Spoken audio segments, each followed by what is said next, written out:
Megan Hicks of I Run Far. I'm with Sylvia Nordskar. It's a couple days before the 2025 Trail World Championships Long Trail.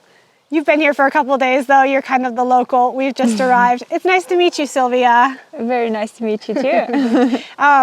We've had the privilege of watching you race for several years, but this is I Run Far's first interview with you. So I'd love to learn a little bit about you as a runner and then your background in sports. I think you come from Nordic skiing? Yes, that's correct. I'm from Norway and grew up with cross-country skiing like most of the children do there, and decided pretty early that I loved the sport and wanted to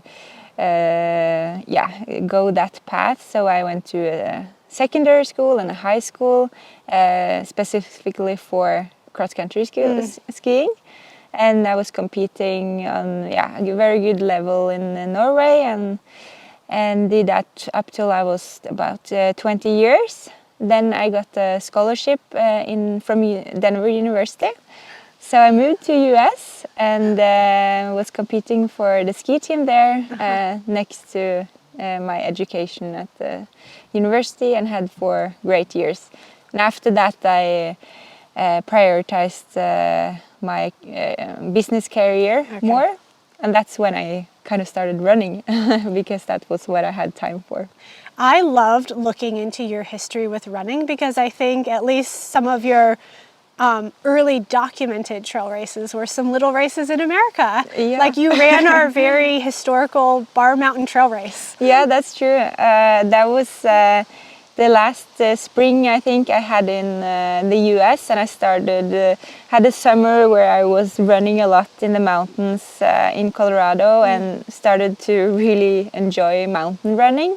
And I've always loved racing, so looked up local races and that one came up and I had a great experience. It was so much fun. Yeah, and among America's oldest trail races, like historical races too. You picked a good one. Yeah, it was really cool, and I met some known trail runners and the organizers, and also I was back there with the Golden Trail World Series 2 years ago, and that was amazing to do the Pikes Peak ascent that time. You, it looks like, according to your sort of results and resume, that you raced sort of with focus in trail running, like starting just before COVID, like circa 2019, 2020? Yeah, that's true. I had, before that, I had just been doing some amateur, like ultra races. I actually started with 100K. I love it. With a couple of my brothers and loved it. But yeah, it was more like being out in the nature experience. And then I did well in the racing and started to look up where can I actually find more competition. And then at that time, the Golden Trail World Series was kind of the biggest series. And because of COVID, they announced that you could win a golden ticket to the final by doing a virtual race. So I actually flew to Bergen on the west coast of Norway to do this virtual Strava segment that was the qualifying race. And I did it and I won it. So I got the golden ticket to the final. Was that like 2021? 2020. 2020.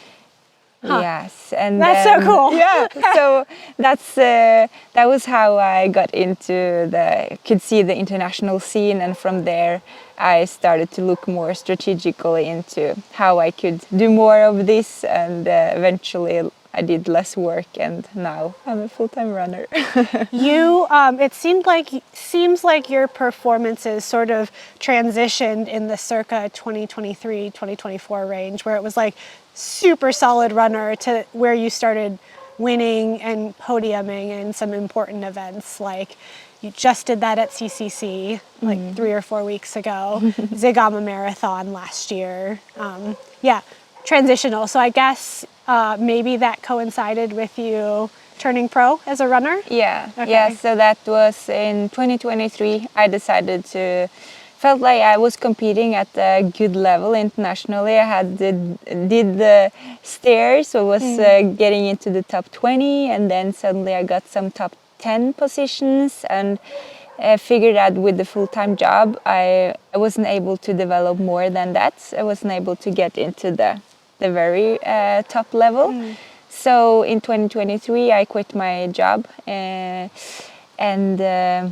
wanted to prioritize full-time athlete. And yeah, I was able to have a very solid season already that first season, with getting top 5 positions, and then the year after I had my first very big victory with Segama. Yeah, and then you also had just a really great performance only 4 weeks before Trail World Championships at CCC, where you and Martina Malarnzik took things like all the way late in the race and raced all the way to the line.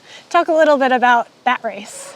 Yes, so CCC had been my goal for a long time, and I did that in 2022, more as an amateur runner, but I still did very well and just loved the course and knew that I'm definitely going to go back here and train more specifically for it. Last year I showed up to the start line but had an injury the whole summer and was not ready for it, so had to DNF.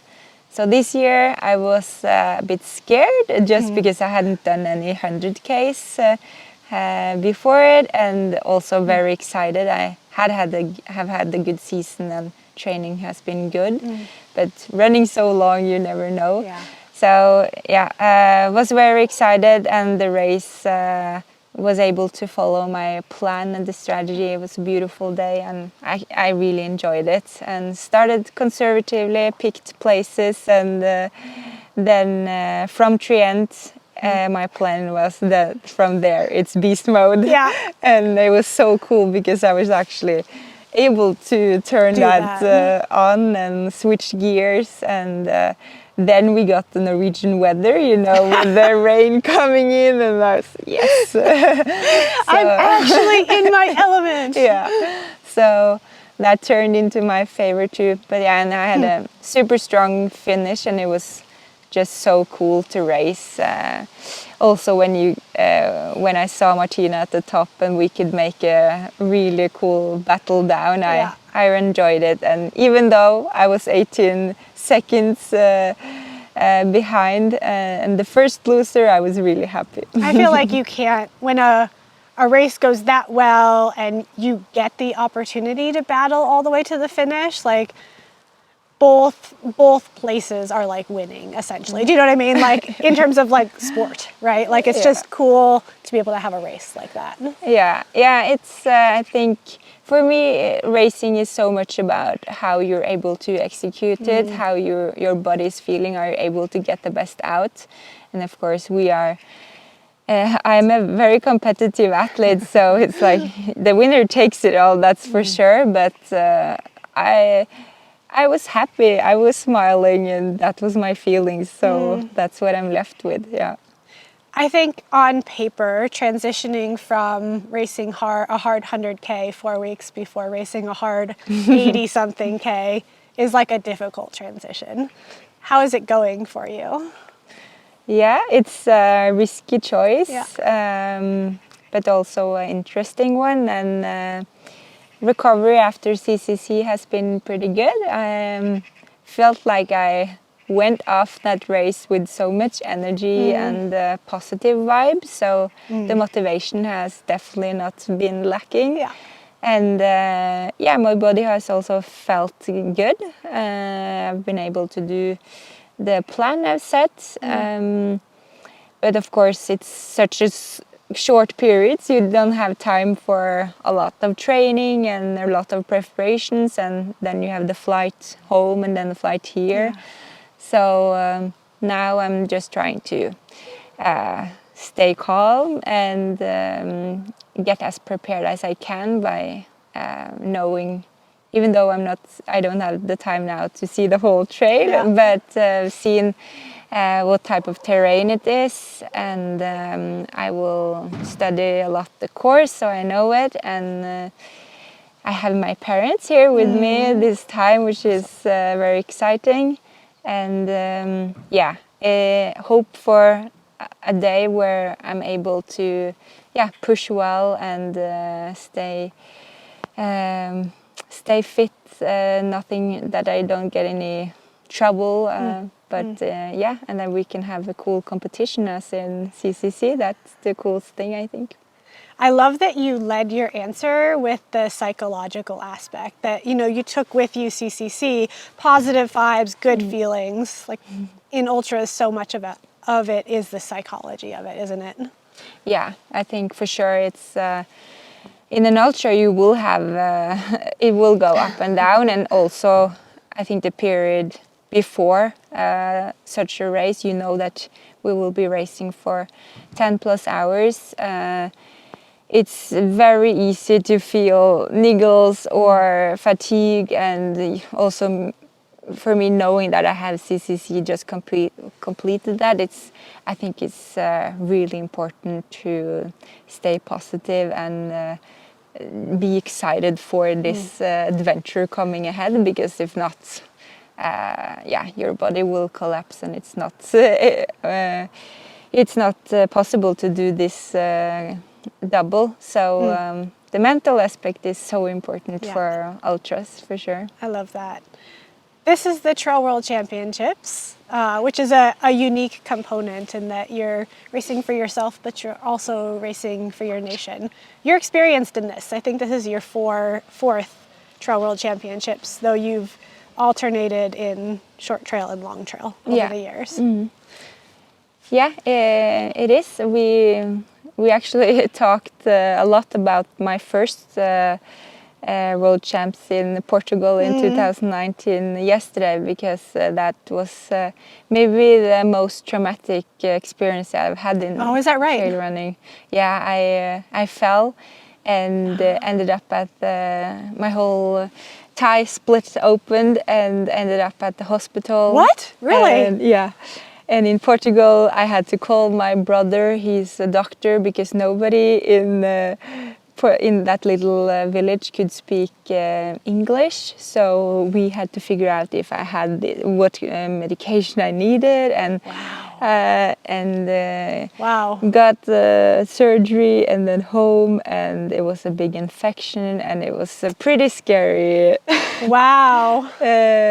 episode, but I was still left with so many great experiences. Despite a medical emergency. Yeah, so it was like, even though all of that happened, I was with my team there. They carried me around on crutches, and I was at the prize ceremony with them. I have a photo of me in the finish line on crutches, so I was there. And yeah, I think things like this happen, but I always try to bring the positive experience with me, and then that's what I remember. Wow, that is an interesting introduction to the Trail World Championships. Yeah, so be careful on the trail now, but things like that happen, but it's really cool to be part of a team, and I think we definitely feel that a lot when we are in a World Championship, that you represent your country. We all wear the same clothes, and I love that team experience, and that's also what I learned a lot when I went to the US. In Norway, cross-country skiing is much more of an individual. Yep. In the US, it was so much about the team, and that's a great thing for the sport. You've had a couple good World Championships experiences since that first one in 2019 in Portugal. I think you were just outside the top 10 in 2022, in 2023, correct? Yeah, in Innsbruck. For me, it's interesting in that your career as a runner, out in the commercial races, has really evolved since the last World Championships 2.5 years ago now. So it's going to be, I don't know, for me, watching you at this race is going to be so interesting, because you're a different runner. Yeah, I feel that I also feel like a different runner. So much has happened through how I've prioritized much more specific training. I've done things like I quit my job. That was the first thing. Then I moved to Chamonix to train specifically.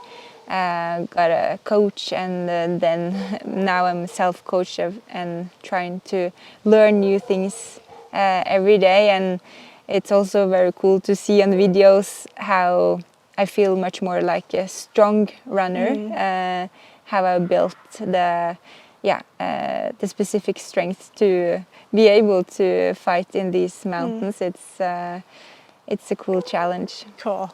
Best of luck to you on Saturday at the World Championships. Thank you.